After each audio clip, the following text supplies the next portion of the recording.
Welcome to the Collective Genius Podcast, the show for real estate investors who are looking to scale.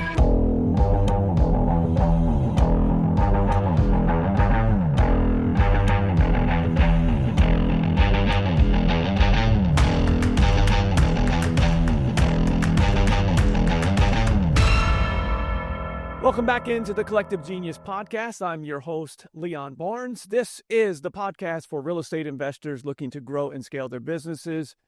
But in addition to that, as we say every single week, every investor that joins me, every member that joins me on this pod, they're also looking to grow as a human being, as a father, as a mother, as a brother, sister, what have you, right? Everyone in this group is looking to for continued growth, both on the business side and on the personal side as well. And I've got a great story here for you today. A great member, longtime member, Mr. Al Perez. Welcome into the show, Al. Good to have you. Thank you. Thanks for having me. I'm looking forward to this interview. Yeah, me too. You got on here pre-show and we had a little bit of a conversation yesterday about, your technology abilities, and I get on, you've got your headphones on, you're ready to go. Good for you, man. I'm looking forward to this interview. Yeah, absolutely. Yeah, I'm looking forward to it as well, and excited to chat with you for a bit. Yeah, so you're a longtime member. I know a lot of your story. Obviously, we do this pod to share our members' journeys as a real estate entrepreneur. So let's start with where you're based out of and what type of business it is that you do. Sure. So I am in Northwest Indiana. We're about 30 minutes outside of Chicago. So right on the border of Illinois. And I'm in real estate. So I fix and flip properties, and we also have a rental portfolio as well.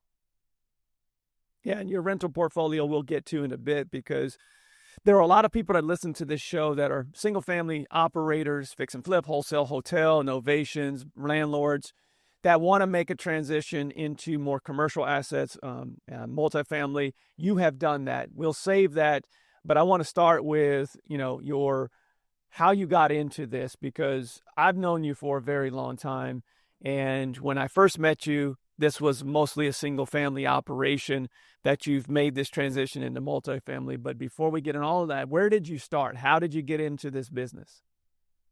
Well, it's funny. It actually all started from I was working a sales job at True Green, and I did door-to-door sales. We'd knock doors and sell people lawn care products and services. And I was in my early 20s, and another sales guy that is a friend of mine, I was going out and knocking doors with him, and I was like, "Hey, I knocked this block, you knocked the next block," and I noticed he had a Rolex on, and I was like, "Hey," his name was Larry. I said, "Larry, how do you have a Rolex? Like, we're both making like 30 grand a year, just making ends meet. How can you afford a Rolex?"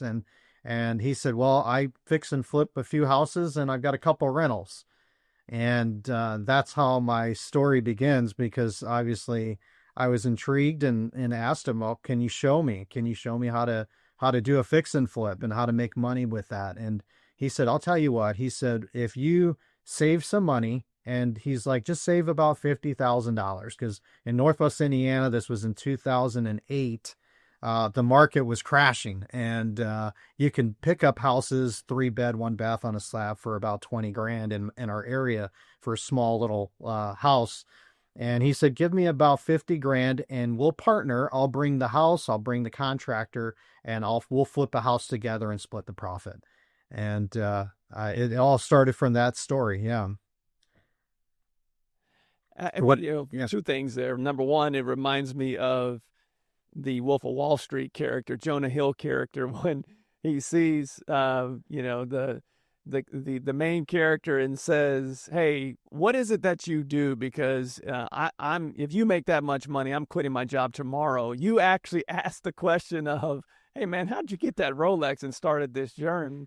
So to those out there that are looking, I know we have people that are doing this on the side or looking to get into real estate as well. And just ask those type of questions, especially when you see people with some of the things or doing the things that you want to do.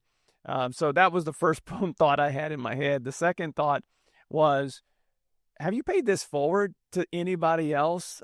Because that, your buddy helped you onto a journey today that, you're about to cross 2,000 doors, and it all came from that first deal where he said, I'll help you start. That's pretty cool. Yeah, it is cool. And I have helped, we have a few different masterminds and conferences and sessions that I try to help those that are getting started. And how did I get started? And, it was in 2008, there was no banks lending money. So I had to save $50,000 on my own. No one would give me any money because I was new. I hadn't done a flip yet. So I started a landscaping business on the side because I could only make so much on my job at True Grain at the time, and started trimming bushes and cutting grass and trimming hedges and doing everything I could to save money. It took me a little over a year, almost 2 years, to save all that money and to jump in my first flip with my capital with my friend of mine. So,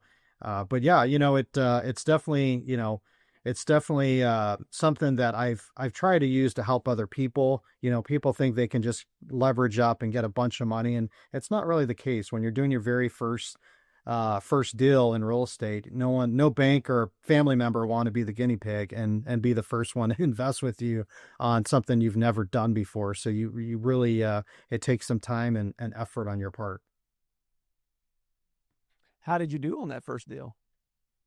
You know what? It's interesting. I ended up, it was 2000, end of 2009 when we finally got it fixed up, put it on the market, end of 2009, early 2010. And the market was still hesitant because of the crash in 08, 09.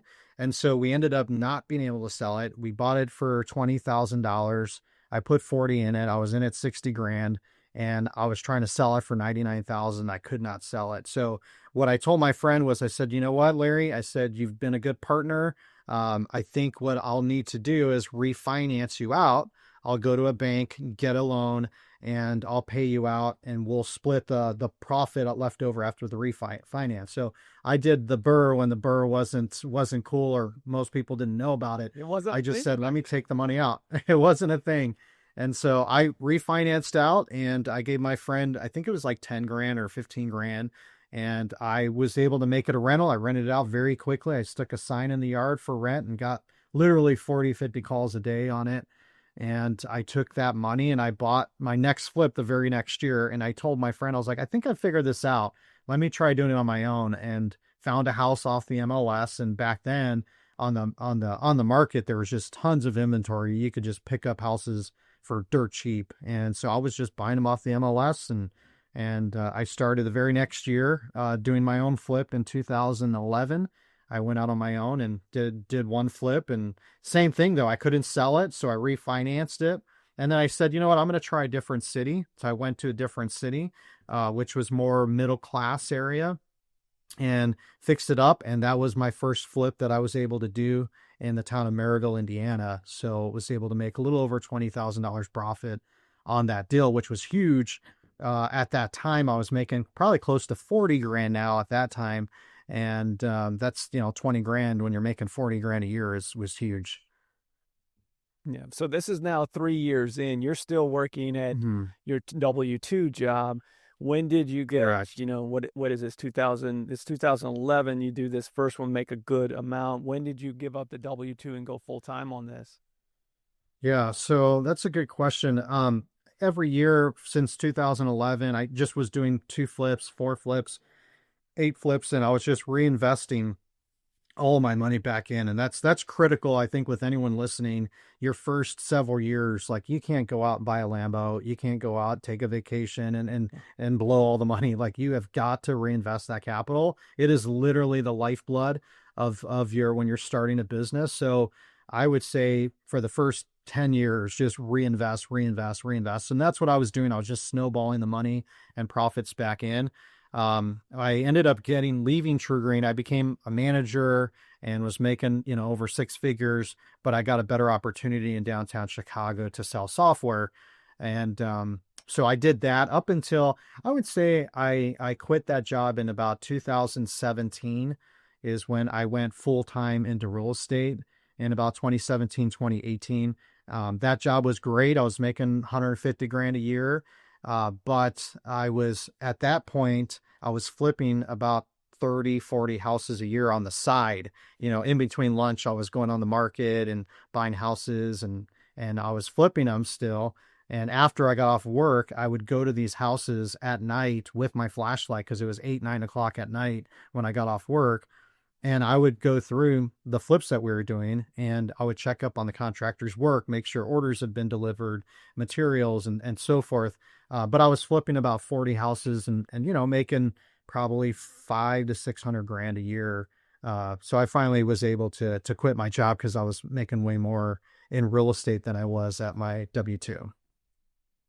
You were super patient, though, and this is something that I want to make sure we get across. 9 years.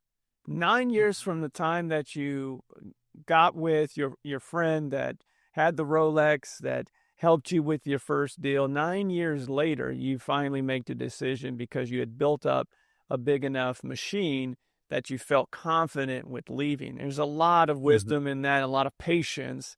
Not everyone has that, but hopefully someone listening to that can, resonate, because maybe they're in year 4 or 5 and they're thinking about making that decision. And what was it that, obviously the income piece of it, but I'm also guessing your schedule was pretty hectic at that time as well, right? A full-time gig in Chicago, you're driving back and forth, which is not a long drive, but Chicago traffic is not great by any means. So I'm guessing your schedule was pretty full as well, to where you got to a point where you said, all right, this is now time for me to make this jump. Correct. Yeah. It was getting pretty difficult, because at that point now I've got some younger kids at home, and working on the weekends, working on my side hustle, working after work on my side hustle. It was getting very hectic and very busy. And a wise man told me, hey, when you're about ready to make the leap, don't jump off the boat, meaning your day job, until it's close enough to the dock, meaning your income. And I had waited for that boat to crash into the dock, as I was making, 500 grand a year and making 150 on my day job. So I'm like, what am I doing? Like, I can quit. And my biggest hesitation was the private capital at that point, but I had done already combined over 100 flips up to that point. And so I said, you know what? If I can raise some capital, then I'm not limited to just my own money. I can start using private money. And I had breakfast with a friend of mine who was an investor and had access to a lot of capital. And I said, I'm quitting my job. And it was actually with Wayne, a friend of mine, Wayne. Long time. And I said, remember. Yes. I said, Wayne, I'm quitting my money. I'm quitting my day job, and I'm going full time, but I can only do so much with my capital. I can flip 40 houses. That's about 15 houses at a time, and I'm tapped out. And he's like, well, I've got access to a bunch of other private capital. Maybe we could, I can lend some of that capital out to you and mark it up and so forth. And so we ended a journey of, I've raised several $1 million of private capital, and the rest is history. That year I went from 40 something flips. When I went full time, I did 86. And then the second year full time, I was in the 100 plus flips a year category. What a story, Al. You had obviously some mentors, some friends that you relied on, and they gave you wise counsel. You went to them at the right time when you were making, this leap. I do have one follow-up. You were doing all of these flips. I know you as somebody that holds assets. So you had active income in a W-2.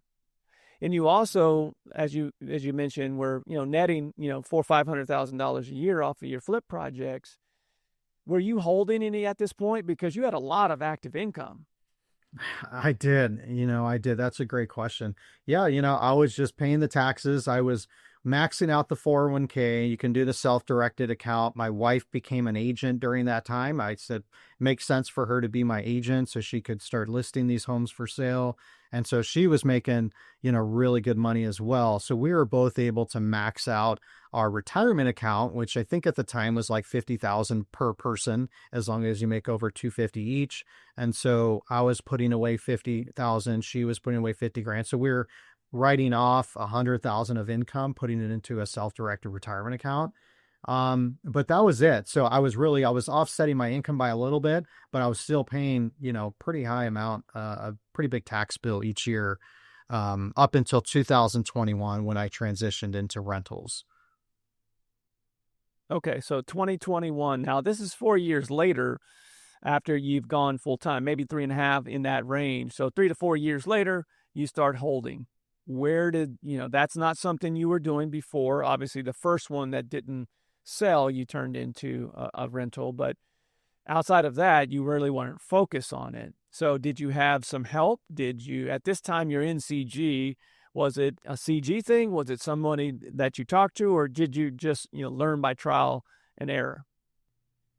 No, absolutely. I had, so it was actually part of Collective Genius, being a part of the group. So I had jumped into Collective Genius, I believe about 8 years ago. During the time we were doing a lot of heavy fixing and flipping, I jumped in the same year as Phil Green and a few others. And that's what we did. We just fixed and flipped.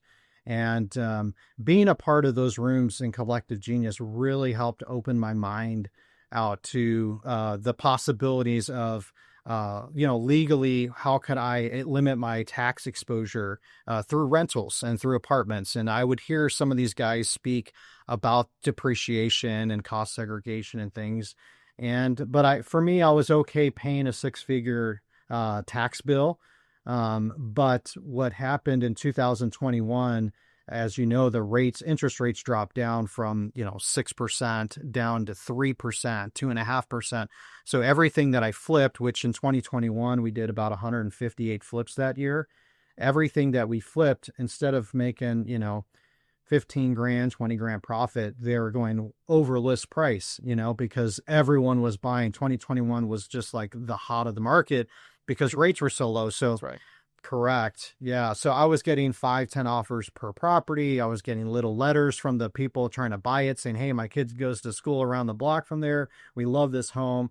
And so I ended up making really good money that year. And my accountant called me around the summer of 2021 and said, Al, you're looking at a very big tax bill, possibly over $1 million in the 7 figures. And you need to do something. And I reached out to people in Collective Genius, and I knew what to do because I've heard it for years and years from other people like, hey, you need to get rentals, you need to depreciate. And so that's when I made the plunge in 2021 to jump into apartments and rentals. My accountant I said, hey, how much do I need to buy to offset my tax bill from all these flips? And he's like, Al, you need to buy about $15 million worth of rentals. And so I said, okay, well, I'm not buying single family homes because in Northwest Indiana, you can buy a single family home for 100 grand, so that would be a ton of single family homes. So I jumped right into apartments and I posted on Facebook. I said, hey, does anyone have anything they're looking to sell that's an apartment complex? And I had a guy respond and said, hey, I've got a 24 unit if you're interested. And that was the first deal. I ended up buying over 100 rentals that year, about 140 rentals that year, and offset my whole tax bill through depreciation and so forth. That was only, though, half of the year, right? Because the accountant calls in the summer of 21. So 6 months, you bought 100 doors.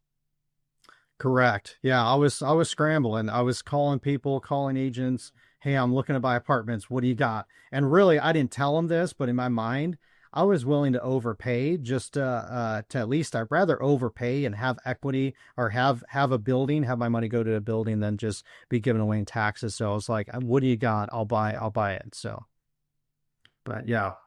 Obviously you learned a lot, depreciation and learned from, CG members, but apartments, that is a jump that a lot of people want to make. And I teased this earlier.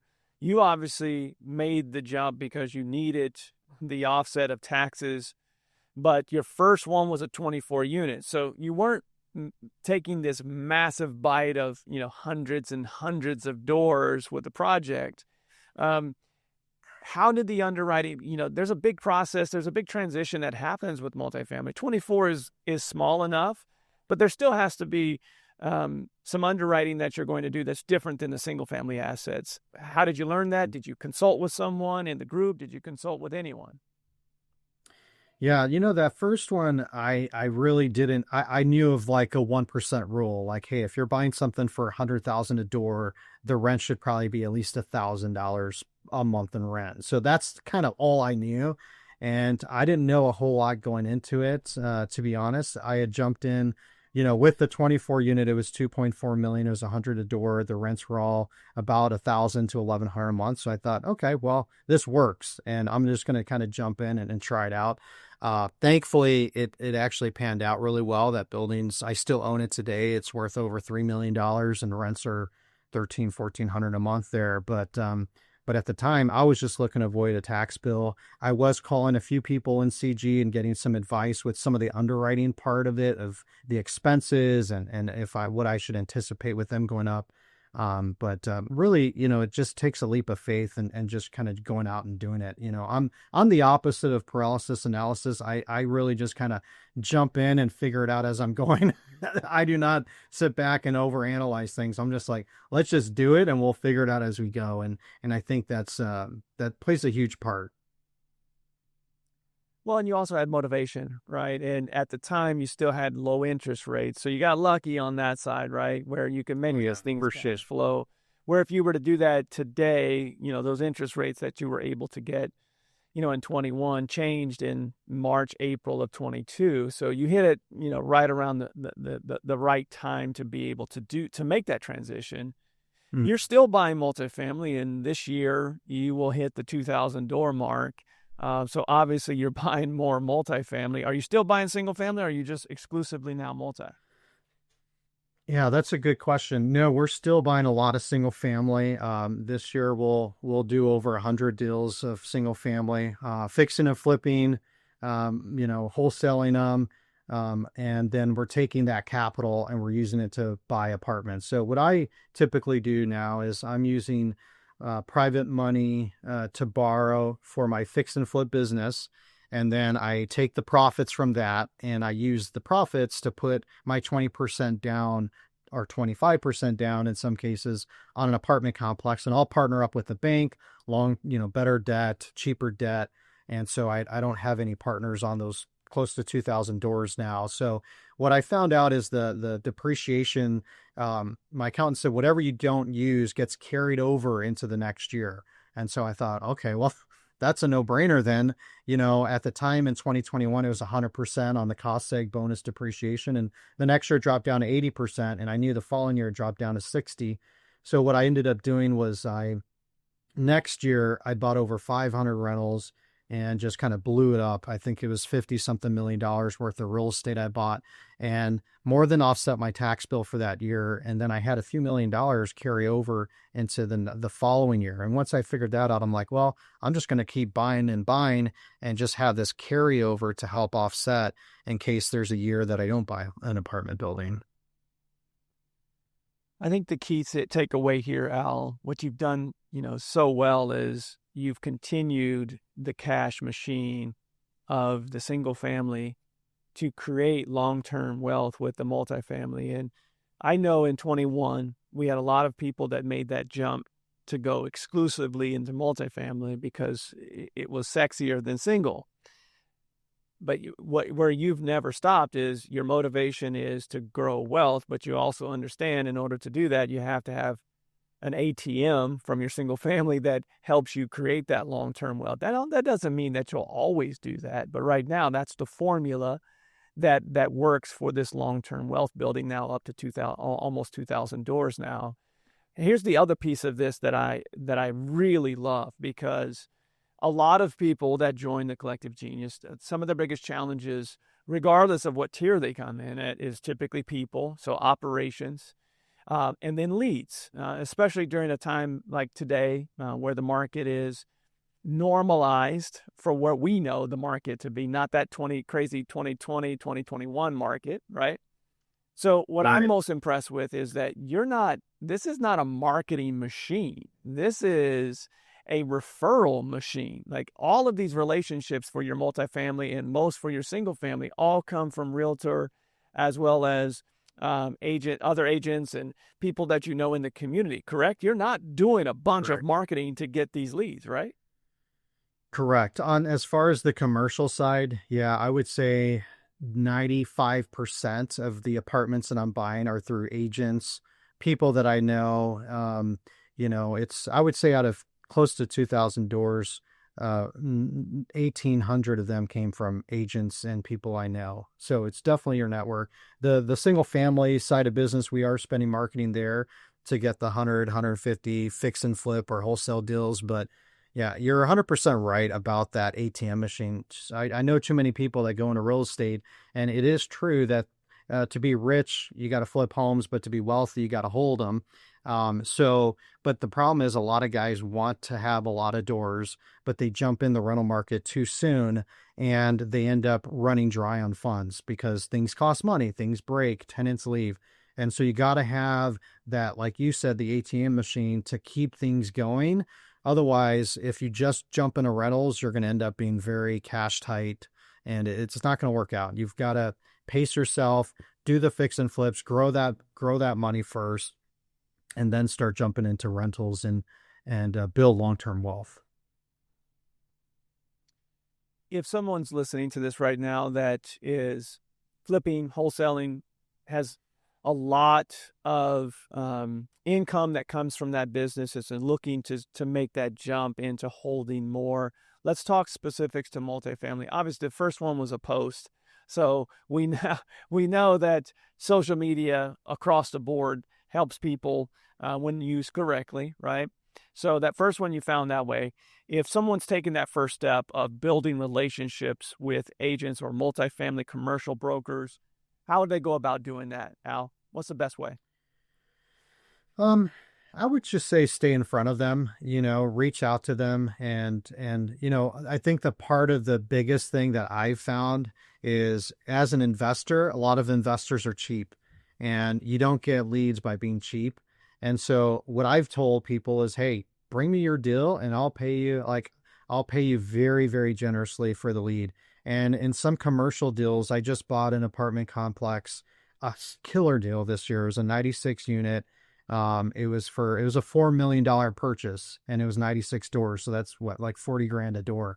Well, that thing cash flowed like crazy. And, I paid that commission, that agent, I ended up paying him almost $500,000. So that's like an 11% commission. It's unheard of. Most people pay 2%, maybe 3%. But I'm willing to pay a lot to get better deals to have these. I can guarantee you that agent's always going to think about me the next time they get an apartment deal. And same thing with another deal I bought this year. Coming your way. Exactly. Right. And that was just an exceptional deal. It cash flowed really, really well. And this agent, had the capital to take it down themselves as well. And I said, no, let me buy it. I'll pay you very generously for this deal. But I've had other agents where, we go through a process where I'm buying an apartment complex and the inspection doesn't go as planned. And I'm going back on the seller and saying, hey, we got to drop 50 grand off. We end up dropping 20 grand off from the seller and the agent's like, here, I'll cut 10 grand off of my commission. And I'm always like, no, like, let's see if we can work it out. In this case, he ended up cutting his commission. Well, after closing, he's a big golfer. I took him out and I bought him $5,000 worth of tailor-made golf clubs and clothes and shoes and like just really was generous with him. So I think the takeaway is really don't be cheap with these agents. Don't try to beat them down if they want to make 5 grand on a residential deal or 10 grand. Like if the deal works, it works. So don't count other people's money. Be generous with them and they're going to always bring you deals. Always. That's great advice. Building relationships and understanding truly what, their passions are. I mean, that $5,000 worth of golf equipment, again, that person, every time they're swinging that club, they're going to think about you. I love that. that's a great one. I was going to ask you what's working for you right now. That's one example. Is there anything else that you can think of right now that in this market today that's working really well that you'd like to share? I would just say, be the market expert, always be never feel like you know it all. That's one of the reasons why I love going to Collective Genius is I'm always scaling up my business, leveling up, and there's always people that are sharpening me to get better. And one of the things that I've learned through Collective Genius is try to be the expert and try to help other people. Look to solve problems. Don't look just to get a deal, but look to solve a problem. And if you can solve a problem, and whether it's the agent's problem, whether it's the seller's problem, that's really where we've seen a huge advantage in the marketplace is we're not looking to just, get them the highest amount for their home, but it's what is their problem? I just bought a property 2 months ago in a great area, and they had multiple offers in the 220, 210, 220 range. And I got it for 180 grand. And the reason why I got it cheaper was not because I was the highest offer, because I wasn't, but because I solved the problem. And the problem was they needed to live closer to their daughter. They didn't have any credit. It was horrible. It was just a bad situation. I was able to find them a different property, move them in, help them move out. Just being a problem solver has been huge in this arena for sure lately. Love it. You have mentioned this group now several times since joining, 8 years ago. What has the Collective Genius meant to you overall? It's changed my life. And I'm not just saying that. I truly would not be where I'm at today with real estate had it not been for the Collective Genius. I was a single operator working with myself. I was doing, 30 flips, 40 flips on my own. But I was throwing down the mulch. I was painting. I was helping. I was getting in there and getting my hands dirty. And I couldn't scale the business. I needed some more advice, some people that have been further down the road on how can I scale. And since joining Collective Genius, I've learned how to scale. I've learned how to put systems in place to scale. It's not just about scaling. It's about also, things, systems, processes to put into place. We've had Gary Harper come from Collective Genius come in and help our business. We've had other people come out to my business and try to help improve it. So it's really, it's getting around people that are no more than you, that are willing to help. And that's one of the biggest things is I've joined other groups where there's a lot of people that know more than me, but a lot of them, they're not willing to help. And it's the opposite with Collective Genius. Everyone's like, how can I help you? What areas can I come in and help you in? And they'll do introductions and they'll really get in the business and help me grow. So that's been huge. So there's two things that, and you can feel free to share as much as you like here and hold back whatever you need to. But I think it's important that we share, your philanthropy side, that helping in Africa and with your church and how Generous Genius, your brothers and sisters in arms with CG have helped, with your projects in Africa. But also, most recently, you were going through some health things and you had a member that just would not allow you to to leave the Collective Genius without scheduling an appointment for your health. And that ended up being a big breakthrough for you. You want to share a little bit of that? I'd love to. Yeah, it was actually really saved my life. I was in Collective Genius, and this was just this year, and it was the March meeting. I believe it was in California or maybe Florida, I forget, but it was in March. And I was in Collective Genius, and my health just wasn't feeling the best. I had just turned 39 on March 6th, and I ended up going into the hospital because I was having a hard time breathing.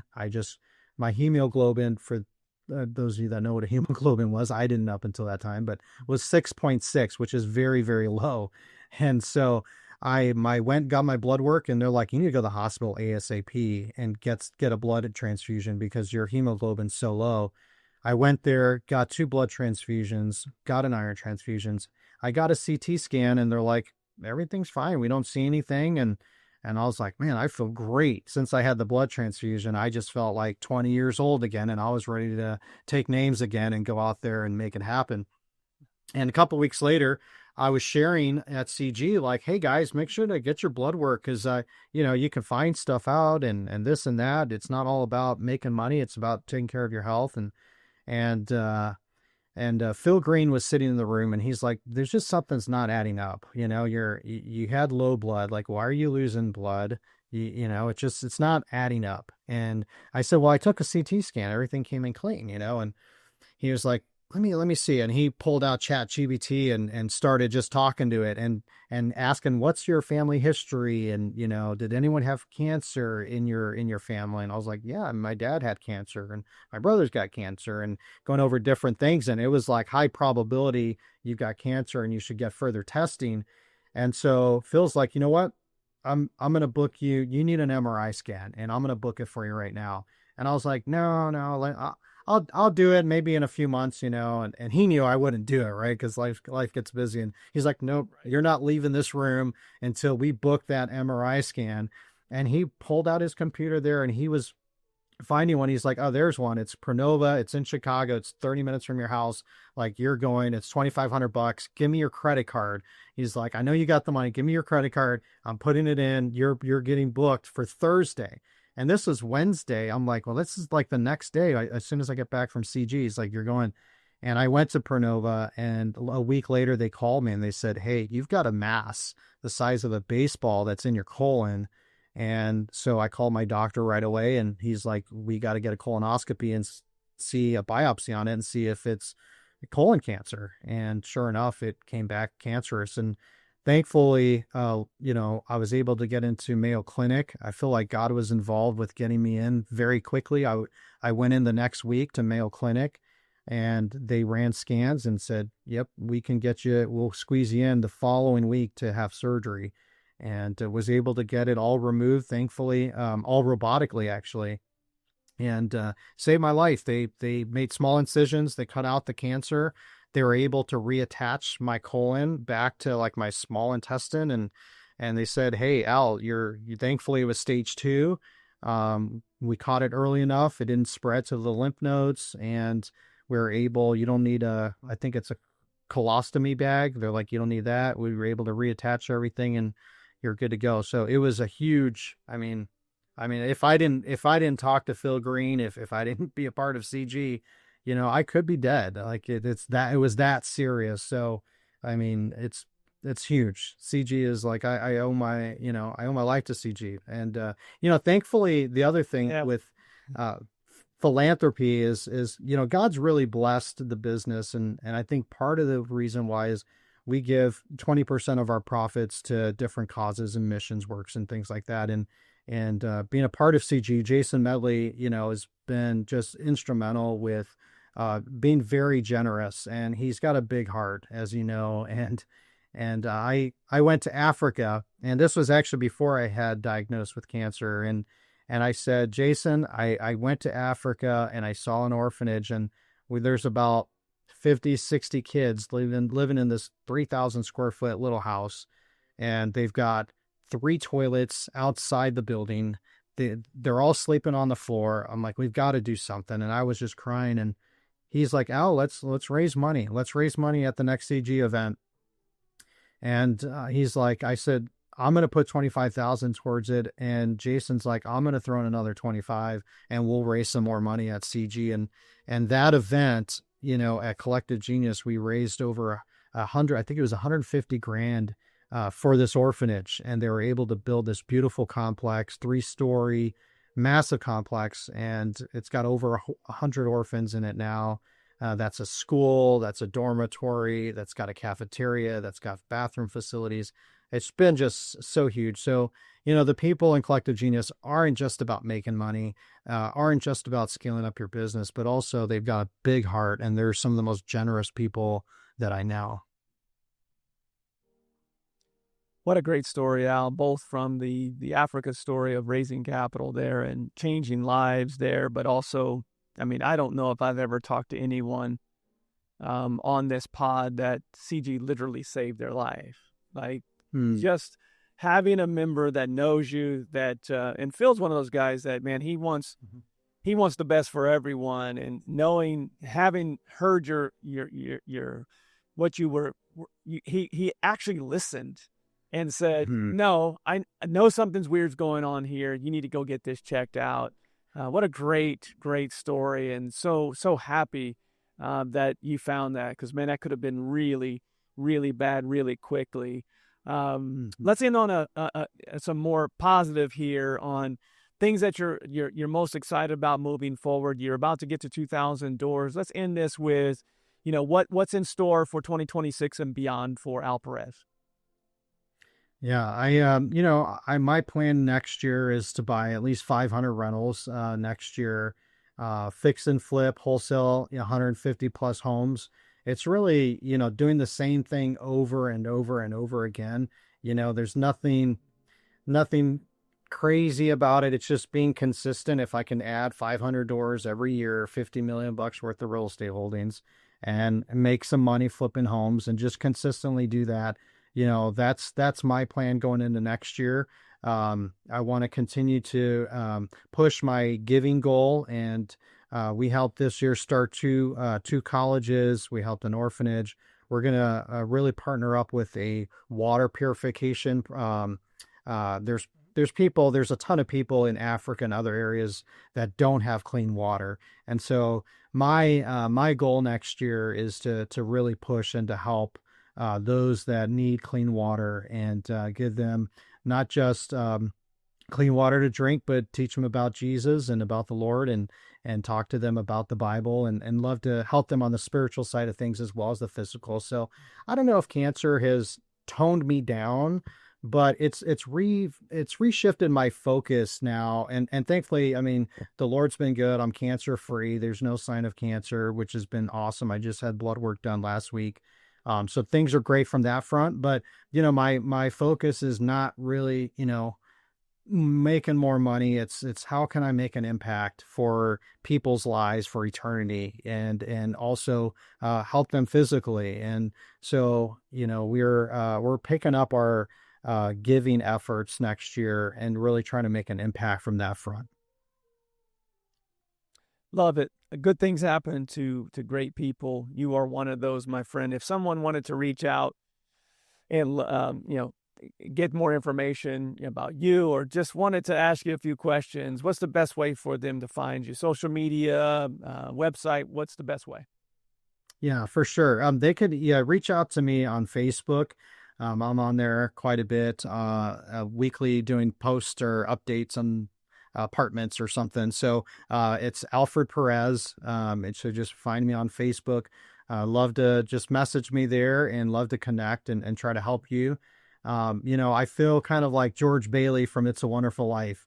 I feel like I've got a second shot at life, and I want to help. I want to help people, whether it's financially, get in a better position through real estate assets, or spiritually, if they're going through a struggle, going through some health concerns, need someone to talk to or pray with. I just want to make an impact. And so feel free to reach out to me, and love to connect. Love it, Al. Thank you for your great story and sharing that with our audience, and for being such a great member for so long. You've given us the opportunity to change lives with, the work that you're doing in Africa, and we're so proud to be able to have a little piece of your journey as well, and having members in here that listen to change lives, literally change lives. So thank you for the time. Appreciate it. I would encourage you to reach out to Al. And I would also encourage you, if you want to be in the room with human beings like Al Perez, that I watched his last presentation from our CEO room. Al is in our CG CEO room, our highest level. And I just watched him give everyone in that room so much value, specifically to, right now, a lot of people will say that multifamily is hard to cash flow. And I saw him give 4 or 5 different ways of not just raising rents and not adding value. There were so many additional ways that he was making his doors, his now almost 2,000 doors, continue to increase their net operating income. And there's just so many good things beyond just the business side. So Al, thanks you again. And if you'd like to be in the room with members like Al Perez, the easiest way to do that is to check out our website at explorecg.com. There you'll find all the information that you need if you're a full-time real estate investor looking to grow and scale, not only as a business owner, but also, as you can see, as a person, as a leader in your life and also in your business. So that website is explorecg.com. That is it for this week. We will see you next week on the Collective Genius Podcast. Are you ready to scale your real estate business? Visit thecollectivegenius.com, where real estate investors come to scale. Subscribe to the Collective Genius Podcast and hit the bell icon to be notified when our next episode releases. And thanks for listening.